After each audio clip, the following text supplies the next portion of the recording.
9 experienced hikers enter the Ural Mountains.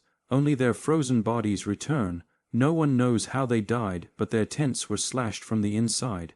What really happened at Dyatlov Pass? In the winter of 1959, deep in the icy wilderness of the Ural Mountains in Soviet Russia, 9 experienced hikers set off on an expedition that would end in one of the most chilling and unsolved mysteries of the 20th century.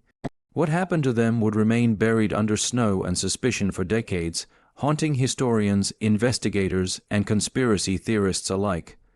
The group, led by 23-year-old Igor Dyatlov, was composed of students and graduates from the Ural Polytechnical Institute. Their goal was to reach Autopsy Mountain, a challenging but achievable trek for this skilled team. They were young, healthy, and well-prepared, but none of them would return alive.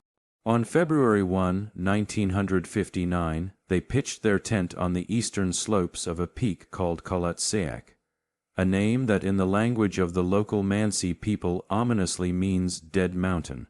They chose to camp on the slope itself rather than moving slightly downhill into the forest, possibly to stay on schedule or to train in harsh conditions.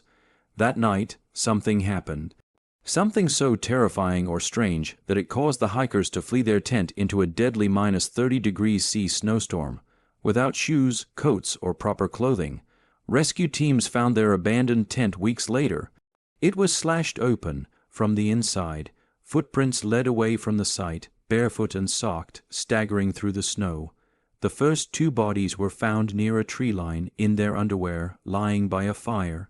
3 more bodies were discovered between the tent and the tree line, as if trying to crawl back. The last 4 were found months later, buried beneath snow in a ravine. These bodies showed horrific injuries, crushed skulls, broken ribs, one woman missing her tongue and eyes. Yet no signs of struggle, no other footprints, and no external wounds that could explain the internal trauma. Soviet investigators initially concluded that the group died due to a compelling natural force. The case was quickly closed and classified. So what happened? Theories range from the plausible to the paranormal. Some suggest an avalanche forced the hikers to flee in panic, though the slope was too shallow and the tent's position seemed unaffected. Others point to infrasound, low-frequency vibrations created by wind patterns in the mountains that can induce panic, hallucinations, and irrational behavior. Still, others claim military testing in the area, such as parachute mines or secret weapons, could account for the trauma and strange injuries. Then there are the wilder ideas, alien encounters, Yeti attacks, or Soviet cover-ups of unknown experiments. Some even believe the hikers saw something they weren't meant to, something the state buried along with the bodies. In 2019, the Russian government reopened the case and claimed it was an avalanche after all. But experts and investigators remain skeptical.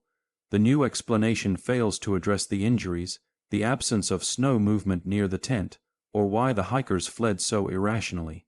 The Dyatlov Pass incident remains a chilling reminder that nature, and perhaps something more, can still keep its secrets well hidden. Over 60 years later, the frozen Ural Mountains continue to whisper the names of the 9 lost souls: Igor Dyatlov, Zina Kolmogorova, Lyudmila Dubinina, Alexander Kolvatov, Rustam Slobodin, Yuri Krivonishenko, Yuri Doroshenko, Semyon Zolotaryov, and Nikolai Thaybox-Brignoles. Whatever happened that night, one thing is certain: they saw something, they felt something, and they ran, not just from the cold but from fear itself, a fear that left them half-dressed, broken, and silent in the snow. The Dyatlov Pass incident continues to puzzle and horrify, a case frozen in time, and perhaps that's how it was meant to stay.